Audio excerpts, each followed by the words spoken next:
The coat cost $50,000. Custom chinchilla, hand-stitched in Milan, lined with silk that whispered money with every movement. But when Frank Lucas wrapped his hands around that fur and threw it into the rusted oil barrel, he wasn't destroying fashion. He was executing a brother. January 15, 1975. West Harlem. 3:17 a.m. The temperature is 8 degrees and cutting like a blade. 2 FBI surveillance teams watch from unmarked cars, engines cold, cameras ready. They've been hunting Frank Lucas for 18 months, tapping phones, following shadows, chasing a ghost who moves. $1.2 million in pure heroin every single week. Tonight they think they finally have him. Instead, they watch him commit the perfect crime in reverse. Frank doesn't say a word as he douses the coat in gasoline. His younger brother, Ez, stands beside him, shaking, not from the cold, but from the realization that $50,000 is about to become ash. That coat represented everything Ez wanted to be, visible, respected, seen, but Frank Lucas built his empire on a different principle. The silent man lives. The loud man dies. Frank, Ez whispers, voice cracking like ice. That's my whole life, man. Frank strikes the match. Yellow flame. Then orange, then a violent bloom that devours fur, silk, and respect in equal measure. Your life, Frank says quietly, ain't the money. Your life is whether they see you. The fire burns for 11 minutes. When it's over, the FBI has nothing. No evidence, no case, just ashes and the growing realization that they've been hunting a man who thinks 10 moves ahead of everyone else. But here's what those federal agents don't understand yet. Frank isn't burning evidence. He's burning a message. Because that coat didn't just belong to Ez. That coat belonged to a philosophy that was destroying everything Frank had built. See, Frank Lucas learned from Bumpy Johnson that kings don't wear crowns. They don't throw parties. They don't pose for pictures. They exist in the spaces between what people see and what people know. For 5 years, Frank moved heroin purer than snow. Blue magic. 98% pure, while the government had no idea he existed. He cut out the mafia. Bypassed the Italians. Went straight to the source in Southeast Asia and built a pipeline that made him invisible and untouchable, until his own blood made him visible. Because Ez didn't just wear that coat to one meeting. He wore it to the meeting. A secret sit-down at the Plaza Hotel where kings and ghosts negotiate in whispers, where silence equals survival, where being seen equals death. And Ez walked in like he owned Manhattan. The FBI got their photos. The mafia got their intelligence. And Frank Lucas, the man who taught America that a black man could run the underworld, realized he had a choice to make. Burn the coat. Or burn the empire. He chose fire. But by the time the flames died, it was already too late. The hunt had begun. The back room at Small's Paradise didn't smell like jazz or gin. It smelled like power. It smelled like the kind of silence that costs blood to buy and lives to keep. In the corner booth, hidden from the tourists and the noise, sat the last true king of Harlem. Ellsworth Raymond Johnson, Bumpy, 62 years old with a heart that was failing and a mind sharp enough to cut diamonds. Across from him sat Frank Lucas, 38 years old. No jewelry, no gold teeth, no loud laugh, just hunger wrapped in silence. Frank understood what the other hustlers didn't. In Bumpy's presence, you didn't talk. You absorbed. You studied. You became a student of power. The lesson had already begun. Bumpy leaned forward, the movement heavy against a heart that could barely pump blood through his veins. On the table between them, a glass of scotch, a folded newspaper showing a mob boss smiling for courthouse cameras, and a small red bottle of heart pills Bumpy refused to take. "You see that?" Bumpy asked, tapping the newspaper with a finger that trembled slightly. His voice was gravel grinding on concrete, Genovese. Gambino, all of them. You know what kills them, Frank? Frank waited. The question was a test. Pride, Bumpy continued, not waiting for an answer. They wear rings big as walnuts. They throw weddings that make the front page. They want everyone to know their names, see their faces, respect their titles. He coughed, a wet, rattling sound that silenced the room. When he pulled the handkerchief away, there was blood. Dark red. Almost black. That's why they die young. That's why the government always knows where to find them. Frank absorbed every word like scripture, because in Harlem this was scripture. You want to be king? Bumpy asked, his eyes locking onto Frank's with an intensity that defied his dying body. Be a ghost. Move in silence. Let them think you're nobody. Let them underestimate you until it's too late. The old man reached under the table and pulled out something that would change Frank's life forever, a worn map of Southeast Asia. He spread it between them like a treasure chart. Vietnam, Laos, Thailand, Cambodia, the Golden Triangle. The middleman is the enemy, Bumpy said, his finger tracing borders on the map. Right now, the Italians control Harlem because they control the supply chain. Every ounce of heroin that hits these streets comes through their hands first. They buy it for $4,000 a kilo in the Golden Triangle, cut it, step on it, and sell it to us for $50,000. Frank's mind was already calculating. A markup of over 1,000% just for being the middleman. You want real power? Bumpy continued. Cut out the middleman. Go to the source. Bypass the whole damn system. He coughed again, harder this time, clutching his chest. The silent man lives, Frank. The loud man dies. Remember that when everyone around you starts screaming for attention. 3 months later, July 7th, 1968, the lesson ended forever. Bumpy Johnson collapsed in Wells' restaurant on Lenox Avenue while waiting for fried chicken and waffles. Massive heart attack. Dead before the ambulance arrived. The last real king of Harlem died standing in line like a common man. And within hours, the kingdom exploded into chaos. Every loud gangster in the city saw opportunity. Nicky Barnes started throwing parties at expensive clubs, his name whispered with reverence and fear. He bought suits that cost more than cars and called himself Mr. Untouchable. Leroy Johnson wore diamonds that caught sunlight like warnings. Guy Fisher bought a Cadillac the color of money. They were fighting like dogs over scraps of Bumpy's empire, carving up territory like animals over a carcass. Everyone expected Frank Lucas to join the feeding frenzy, to claim his piece, to fight for respect and recognition. Instead, Frank went to the public library. While Nicky Barnes was buying bottle service and diamond pinky rings, Frank was studying maps of Southeast Asia. Reading about heroin purity in the Golden Triangle, where Burma, Thailand, and Laos converged in mountains and mystery. Learning about military transport routes and corrupt supply chains. Calculating shipping costs and profit margins.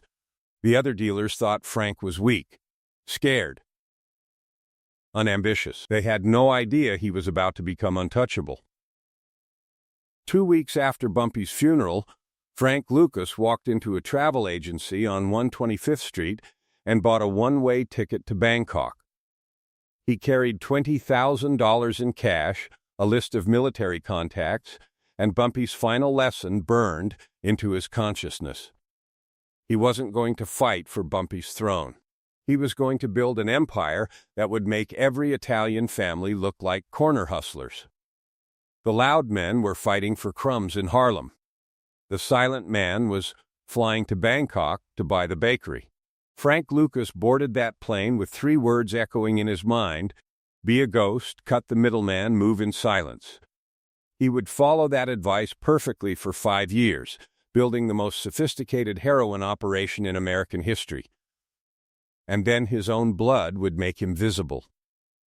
And visibility as Bumpy taught him, equals death. But first, he had to survive a war zone where American soldiers were dying by the thousands and pure heroin was cheaper than cigarettes. The student was about to become the master. The ghost was about to become a legend. The question was, would he remember the lesson when the throne was finally his? Bangkok hit Frank Lucas like a fist wrapped in steam.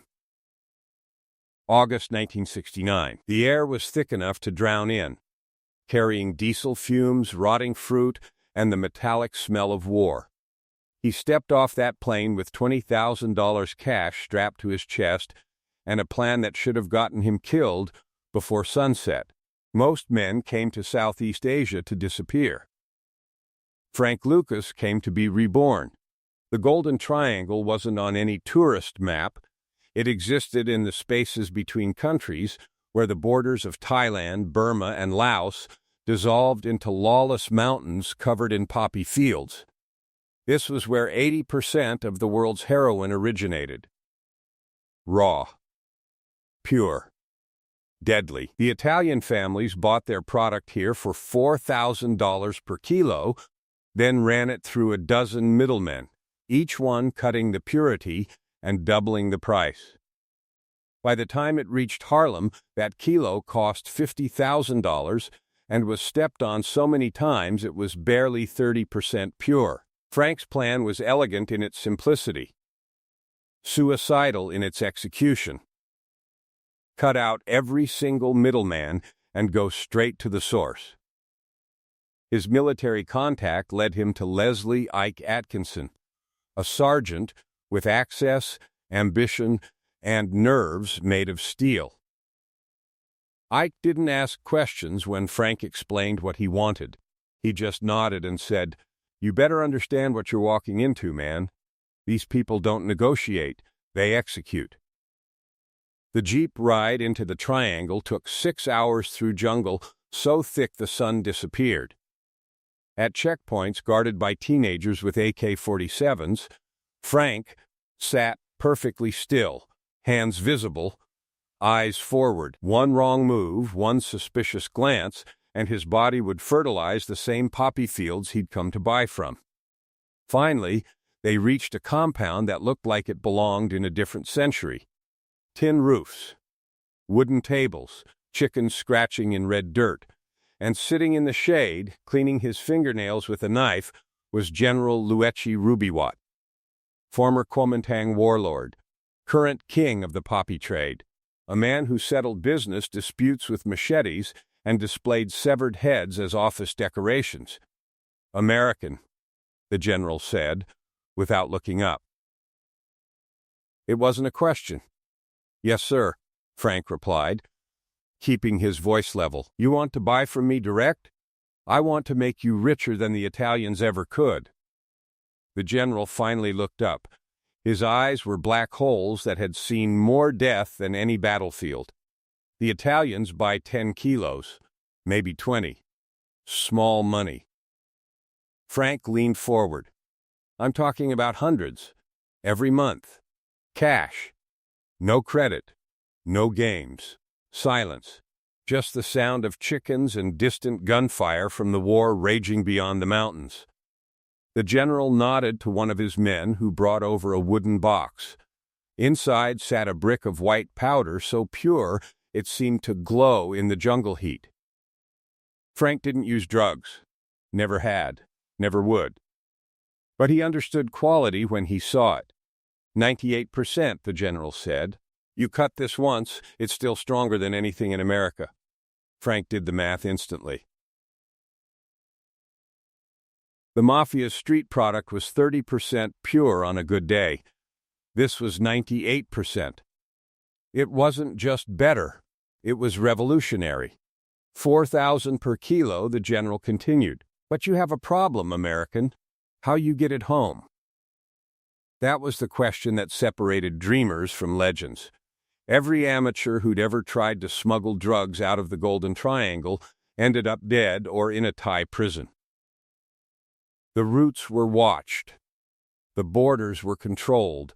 The military was everywhere. But Frank had noticed something the amateurs missed.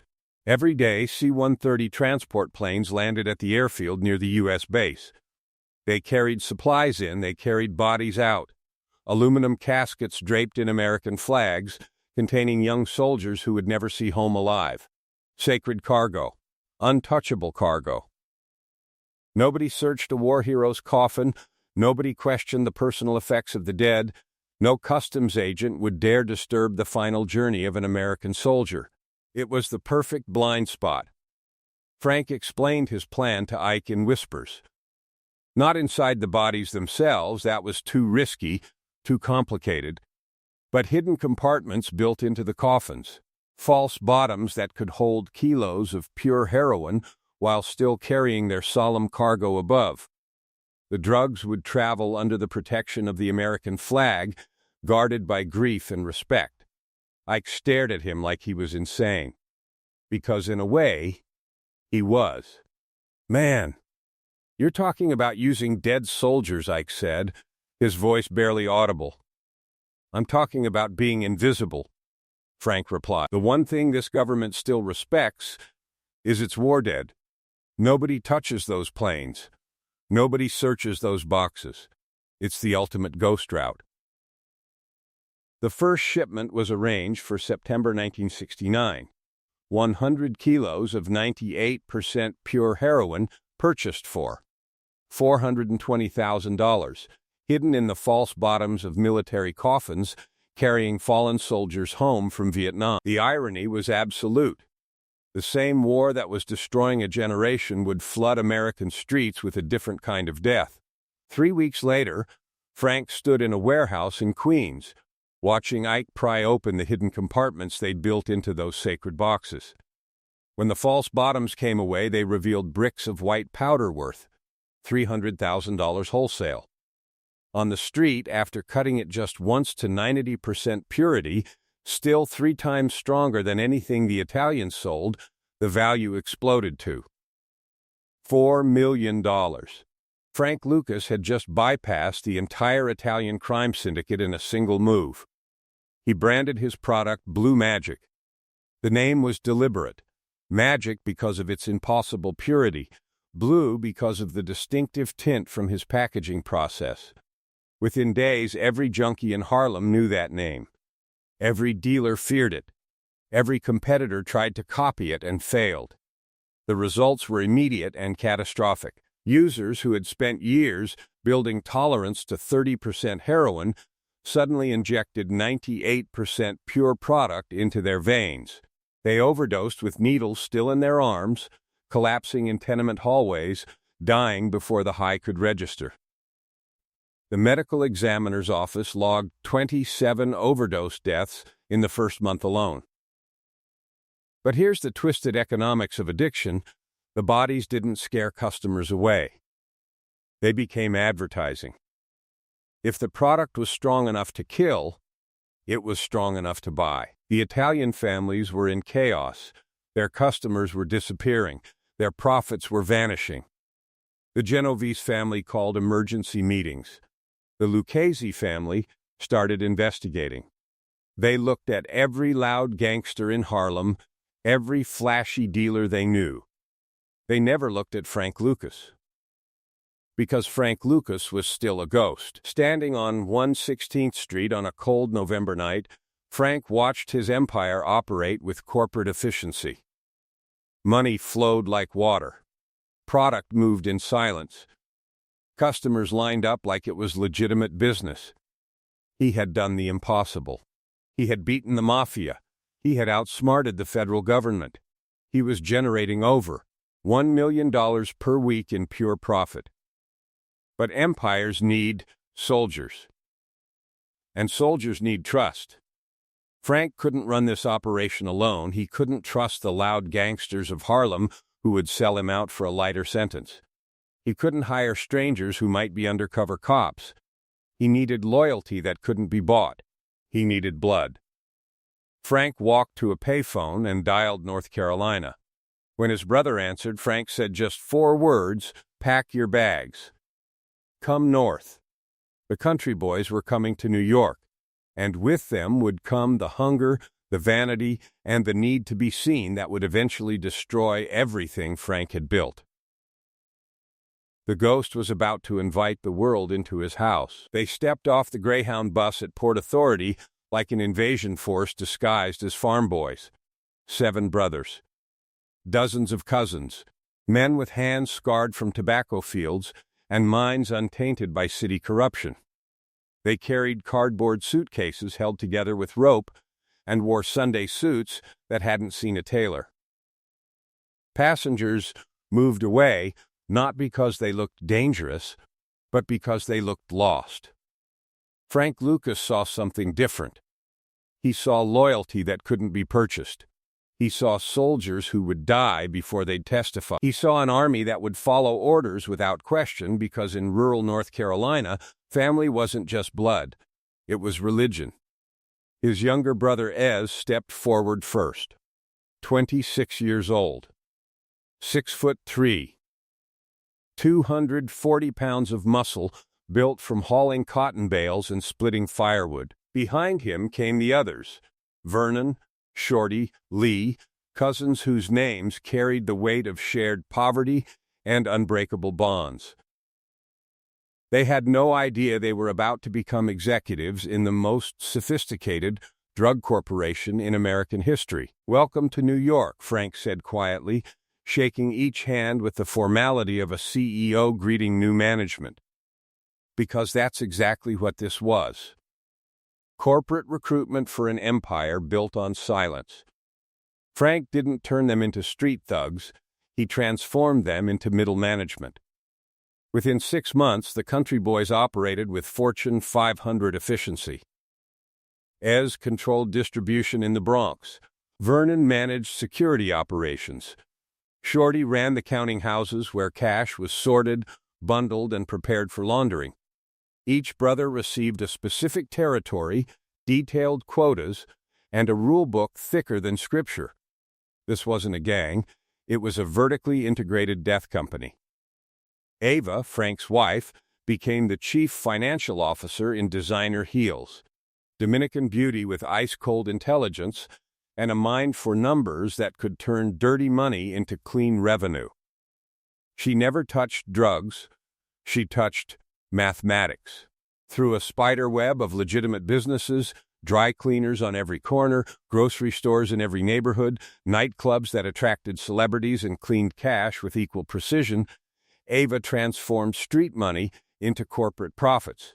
The scale was staggering. By 1971, Frank Lucas was generating $1.2 million per day in revenue, not per week, not per month, per day. More than most legitimate corporations, the Blue Magic brand had achieved something unprecedented in the drug trade: customer loyalty based on quality rather than fear. Junkies would walk past 10 dealers to buy Frank's product because they knew the weight was honest, the purity was guaranteed, and the transaction was professional. But Frank's masterstroke wasn't just making money. It was buying protection. He purchased the entire NIP Special Investigation Unit for $50,000 monthly in cash. These were the elite detectives specifically tasked with hunting major drug traffickers. Frank turned them into his personal security force. Detective Nick Corsaro and his squad didn't just look the other way, they actively protected Blue Magic operations. They raided Frank's competitors. They provided advance warning of federal investigations. They offered armed escorts for major shipments. The most dangerous police unit in New York City was on Frank's payroll. He had achieved something the Italian families could only dream of: complete immunity from local law enforcement. The operation functioned with mechanical precision. Every Monday, shipments arrived from Southeast Asia. Every Tuesday, product was distributed to regional managers. Every Wednesday, collections began. Every Thursday, money was laundered through legitimate channels. Every Friday, Frank counted profits in his Teaneck basement while Ava cooked dinner upstairs. It should have been perfect. But perfection requires discipline. And discipline requires understanding the rules. The country boys understood loyalty. They understood family. They understood work. What they didn't understand was invisibility. Ez was the first to crack. He walked into Frank's office one Tuesday afternoon wearing a leather coat that cost more than their father made in 2 years. Gold chain thick as anchor rope around his neck. Diamond ring catching light like a warning beacon. "What the hell is that?" Frank asked, his voice dangerously quiet. Ez looked down at himself, genuinely confused. "I'm just looking successful, man.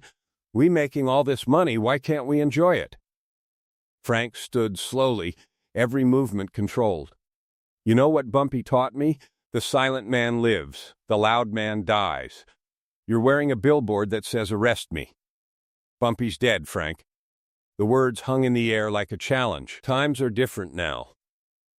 Frank closed the distance in 2 steps and slapped him. Hard. The kind of slap that carried more education than any lecture. Times ain't different. Physics ain't different. You flash money, you attract attention. You attract attention, you attract police. You attract police, you go to prison. And prison means you take me with you. He made Ez sell the coat that same day, bought him a conservative suit instead. But the damage was spreading like infection. Vernon bought a Cadillac the color of fresh blood. Shorty threw a birthday party at a Manhattan hotel that made the society pages. They wanted respect. They wanted recognition. They wanted the world to know they weren't nobody anymore. Frank found himself playing father to grown men, constantly disciplining his own blood. He confiscated jewelry. He banned expensive cars. He shut down parties before they started. But every time he turned around, another country boy was making another mistake, drawing another thread of attention to an operation that survived on complete invisibility. Meanwhile, success itself became a physical threat. The money was arriving faster than they could hide it. $1.2 million daily in dirty bills, 1s, 5s, 10s, 20s, smelling of desperation and addiction. It filled duffel bags until the zippers burst. It filled closets until the doors wouldn't close. It filled attics until floorboards sagged under the weight. Rats chewed through stacks of cash because the paper was soaked in drug residue. "We got a problem," Frank announced during a family meeting in his basement, staring at $2.7 million in cash literally stacked to the ceiling. "This is last week's profit. I got another $4 million in the attic. $3 million in a storage unit in Newark. The banks are asking questions. The IRS is watching. We're making so much money, we can't hide it anymore." Ez laughed. Actually laughed. "That's a good problem to have, brother." "No," Frank said, his voice sharp as broken glass. "Money you can't spend is evidence. Evidence puts you in a pine box or a federal cell. There ain't no third option." But the warning didn't penetrate. Because Frank himself had started believing his own mythology. The corrupt cops worked for him. The Italians still didn't know he existed. The federal government was chasing shadows while he operated in broad daylight. He'd beaten the system so completely that he started thinking he was truly untouchable. That's when he saw the advertisement in the newspaper. The Fight of the Century, Muhammad Ali versus Joe Frazier. March 8, 1971. Madison Square Garden, the biggest sporting event in human history. Tickets were impossible to obtain unless you were somebody important, unless you were visible, unless you were a king. Frank bought 2 ringside seats for $1,000 each. Then he made the decision that would destroy everything he'd built. He decided to dress like the legend he'd become. He commissioned a chinchilla coat, custom hand-stitched in Milan. Cost $50,000. The fur was so thick it looked like liquid silver. The lining was pure silk that whispered wealth with every movement. When Frank tried it on in front of his bedroom mirror, he saw what he'd always wanted to be. Visible, respected, seen. Eva held the matching hat in her hands, $20,000 of fur shaped into a crown. "You sure about this?" she asked quietly. "You always say stay invisible." Frank looked at his reflection and saw not the student from North Carolina, not Bumpy's shadow, but a man who had outplayed the mafia and outsmarted the government. A man who had built an empire worth more than some countries. "Night like this," he said slowly, "a king steps into the light." He forgot Bumpy's lesson. He forgot that visibility equals death. He forgot that the silent man lives and the loud man dies, because sitting 3 rows behind him at that fight would be Detective Richie Roberts, and Detective Roberts would take one look at Frank Lucas in that chinchilla coat and finally put a face to the ghost he'd been hunting for 3 years. The empire was about to become visible. And in Frank's world, visibility was just another word for a death sentence. The chinchilla coat arrived like a death sentence wrapped in luxury. $50,000 of hand-selected pelts, stitched in Milan, lined with silk that whispered wealth with every movement. When Frank lifted it from the box in his Teaneck bedroom, the fur rippled like liquid mercury under the lights. It wasn't just clothing. It was a crown. And crowns, as Bumpy Johnson had warned, make kings visible. March 8, 1971. Madison Square Garden. The fight of the century, Muhammad Ali versus Joe Frazier. 20,000 people packed into concrete and steel, but the real fight wasn't happening in the ring. It was happening in row 1, seat 7, where Frank Lucas walked down the aisle like he owned the building. The coat moved around him like liquid ice. The matching hat sat on his head like royalty. Eva glided beside him in full-length mink, her diamond ring throwing sparks under the arena lights. They passed celebrities, politicians, and mob bosses who turned to stare, not because they knew who Frank was, but because they knew what he represented. Money. Power. Somebody who mattered. 3 rows behind, Detective Richie Roberts nearly choked on his beer. For 3 years, Roberts had been hunting a ghost called Blue Magic, the purest heroin ever to hit American streets. Millions in revenue, 0 leads. But tonight, watching a man in a $50,000 coat sit closer to the ring than the vice president, Roberts finally had a face to match his obsession. "Who is that?" Roberts asked the federal agent beside him. "Nobody knows," came the reply. "But look at the Italians." Roberts looked. Carlo Gambino, Vincent Gigante, the heads of the 5 families sat frozen in their seats, staring at Frank with expressions of pure confusion and rage. They controlled New York. They knew every major player. But this black man was outspending them in their own city, sitting in better seats, wearing more expensive clothes. The camera shutter clicked. Once. Twice. A dozen times. Each flash was another nail in Frank's coffin. Within 48 hours, that photograph traveled through 3 different worlds of power, each one drawing the same deadly conclusion. First, it landed on Detective Roberts' desk. He pinned it to his wall and drew a circle around Frank's face. "That's our ghost," he said quietly. By morning, the FBI had created Operation Blue Magic, a task force with one mandate: identify and destroy the source of the purest heroin in American history. Second, the photo reached Carlo Gambino's social club, where the old Don stared at it over cooling espresso. For 5 years, his organization had been hemorrhaging customers and profits to an unknown competitor.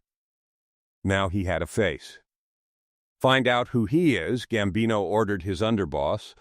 "Find out everything." Third, and most dangerously, the photo circulated through Frank's own organization. When Ez saw his brother in the newspaper laughing ringside in that chinchilla coat, he drew the worst possible conclusion. The rules had changed. "Look at Frank." Ez said to Vernon, showing him the society page coverage. Front row, $50,000 coat sitting like a king. He always told us stay invisible. But there he is, shining like a star. The infection spread instantly. Within a week, Ez bought his own expensive leather coat. Vernon purchased a bright green Cadillac. Shorty started throwing parties that made the gossip columns. The country boys, disciplined through 5 years of fear and family loyalty, suddenly thought visibility was the new strategy. Frank called an emergency meeting in his Teaneck basement. All the brothers and cousins assembled in silence while he held up that morning's newspaper. "You see this?" Frank's voice was controlled, but volcanic rage simmered underneath. "This is a death certificate. This is the government putting a target on all our backs." Ez crossed his arms, defensive for the first time in his life. "Man, you wore the coat. You went to the fight. You showed the world who we are. Why can't we do the same?" The basement went silent. Ez had just questioned Frank's authority, using Frank's own actions as justification. "I made a mistake," Frank said quietly, each word deliberate. "That coat was vanity. That fight was ego. And ego kills kings. We ain't kings if we living like peasants," Ez shot back. "What's the point of all this money if we can't enjoy it? If we can't show people we made it?" Frank moved fast, grabbing Ez by the collar and slamming him against the concrete wall. Not hard enough to injure, hard enough to educate. "The point is staying alive," Frank hissed, his face inches from his brother's. "The moment people see you, they can destroy you." But the speech came too late. Frank had undermined his own authority by breaking his own rules. The country boys heard his words, but they remembered his actions. They saw the newspaper photos, they saw their brother looking like a king. And they wanted to be kings too. The surveillance began within days, FBI agents photographing country boys in expensive cars, recording license plates, following them to counting houses and distribution points. Phone taps went live. The invisible empire was becoming transparent, one flashy mistake at a time. Frank tried to reassert discipline, but every time he turned around, another country boy was making another mistake. The hunger for respect was stronger than the fear of consequences. Then came the error that would crack everything open. Vernon's cousin made a careless sale to an undercover DEA agent. Just enough for probable cause, just enough to start the dominoes falling. Frank went to sleep in his mansion that night, thinking he'd contained the problem. He was wrong. In a federal building across the river, agents were mapping his entire organization on whiteboards, planning raids, sharpening the axe that would fall on his empire. The coat hadn't just made him visible, it had made him mortal. The end didn't come with gunfire. It came with silence, the kind of silence that wakes you at 3 a.m, when the house is too quiet and the street outside holds its breath like a loaded gun. January 28, 1975. Teaneck, New Jersey. Dawn arrived cold and merciless, carrying with it 73 federal agents, 10 unmarked cars, and warrants that would dismantle an empire built on invisibility. Frank Lucas opened his eyes in the dark, sensing the change in atmosphere before hearing a sound. Outside, engines sat cold. Radios whispered. Shotguns rested on laps. The invisible king was about to become visible one final time. The battering ram kissed the front door at exactly 6:04 a.m. Wood splintered like bones breaking. Eva screamed. Children cried. And Frank Lucas, the ghost who had outsmarted the mafia and the government for 7 years, stood at the top of his stairs in silk pajamas, hands raised, knowing immediately that the game was over. They swarmed through his house like locusts, ripping down ceiling panels, emptying closets where custom suits hung like memories, pulling up floorboards. And there, hidden in the attic ceiling, they found $584,000 in cash, wrapped in rubber bands, still warm from trapped heat. Beside the money lay ledgers, black notebooks detailing every transaction, every shipment, every name in the Blue Magic Empire. The evidence wasn't just damning, it was comprehensive. The kind of documentation that Fortune 500 companies keep, except this corporation dealt in death. Detective Richie Roberts walked through Frank's bedroom while agents photographed evidence. 7 years of hunting, 7 years of chasing shadows. "You know what's funny?" Roberts said quietly. "We had nothing on you until you wore that coat. That stupid, expensive coat." Frank said nothing. Because Bumpy's lesson echoed in his head like a death knell, the silent man lives, the loud man dies. He had forgotten. And forgetting costs everything. The charges came down like thunder, 70 counts. Conspiracy, racketeering, money laundering, tax evasion. The prosecutor laid it out with mathematical precision, 70 years to life in federal prison. Frank Lucas would die behind bars. His children would grow up without a father. His empire would become a cautionary tale. But then came the offer. The impossible choice that destroys souls. A federal prosecutor sat across from him in a windowless room that smelled of fear and fluorescent lighting. 70 years, Frank. You'll die in a cage. Or you help us clean house, cooperate, and serve 15 years, maybe less. For a man who built his entire empire on loyalty and silence, the decision was torture. Every instinct screamed to stay silent, to follow the code, to die like a man rather than live like a rat. Frank sat in his cell for weeks, wrestling with a choice that had no good answer. Survival is a powerful drug, more powerful than heroin, more addictive than respect. But before Frank could make his decision, the prosecutor twisted the knife. "You should see this first," he said, sliding a folder across the metal table. "Before you feel too guilty about talking." Frank opened the file. Inside were transcripts of debriefings from months earlier. The informant's name was redacted, but Frank recognized the stories immediately. The specific details about shipments, the locations of safe houses only family knew, the intimate knowledge of Blue Magic operations. He recognized the voice behind the words. It was Ez. Frank felt the floor disappear beneath him.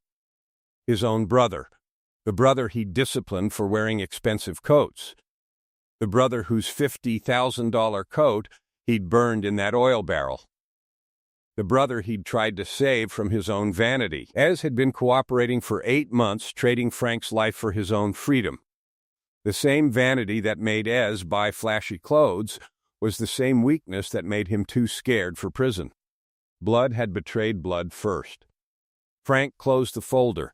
His face showed nothing, but inside, the last piece of his soul turned to ash. The decision changed flavor in that moment. It wasn't just survival anymore. It was revenge. "Get me a pen," Frank said quietly, "and a list of every cop who ever took my money." What followed was biblical. Frank Lucas became the government's weapon of mass destruction. He testified against 73 corrupt NIPT officers who'd taken his monthly bribes. He detailed the cadaver connection, explaining how military coffins had smuggled millions in pure heroin. He exposed mafia connections, corrupt judges, and federal agents who'd skimmed off the top. The man who preached loyalty became the ultimate betrayer, systematically dismantling the infrastructure he'd built with his own words. But it wasn't just cooperation. It was scorched earth. Frank told them everything about Ez, every mistake, every violation, every moment of weakness. If the empire was going to burn, everyone would burn together. 7 years. That's what Frank served. He walked into prison in 1975 as a legend and walked out in 1982 as a different kind of ghost. The world had changed. Crack cocaine had replaced heroin. The old codes were dead. Young dealers who grew up on his legend called him a snitch. They spit when they said his name. Ez tried to reconcile. He showed up at Frank's halfway house in Newark, older and broken, carrying the weight of mutual betrayal. Two brothers. Two traitors. One broke the code with vanity, the other broke it with testimony. We both did what we had to do, Ez said, standing in the doorway like a stranger. Frank looked at his brother and saw nothing but a mirror reflecting his own destruction. "Get out," he said quietly, "and don't ever come back." Ez left. They never spoke again. Frank Lucas lived another 37 years after his release, dying in 2019 at age 88. He gave interviews. He consulted on movies. He told his story to anyone who would listen, always emphasizing the empire, rarely mentioning the betrayal. But the question haunted him until his final breath. The empire was gone. The brownstones, the clubs, the counting houses. Eva. The country boys scattered through prisons, graveyards, and witness programs. Blue magic had become a cautionary tale. A ghost story hustlers told themselves to feel smarter than the last generation. Frank had proved that a black man could outsmart the mafia, bypass the government, and build an empire that generated more money than legitimate corporations. He showed that intelligence and discipline could triumph over institutional racism and systemic oppression. For 7 years, Frank Lucas was untouchable. But the bodies told a different story. The overdoses, the addictions, the families destroyed by blue magic, the children who grew up without fathers because Frank's product was too pure, too strong, too deadly. The empire was built on suffering, and suffering always demands payment. And the betrayal. The ultimate irony. Frank preached loyalty while building an organization that would eventually betray itself. Ez's vanity, Frank's testimony. Blood destroying blood. The code of silence shattered by the very men who created it. So here's the only question that really matters. Looking back at the bodies, the addiction, the betrayal, the shattered codes, the ruined family, Frank Lucas proved that a black man could run the American underworld like a corporation, could outplay the mafia, could buy the cops, could sit on the throne. But was the throne worth the cost? And when you strip away the myth and the money, who really broke the code first, as with his hunger to be seen, or Frank when he opened his mouth and helped the same system he'd spent a lifetime trying to beat? Frank Lucas spent the last 37 years of his life trying to answer that question. He died without finding peace. Because in the end, everybody talks. Even the ghosts. Even the kings. Even the legends who thought they were untouchable. The coat burned in that oil barrel in 1975. But the lesson burns forever. In a world built on silence, visibility equals death. And death comes for kings and rats alike. Because the game doesn't care about your legend. It only cares about your choices.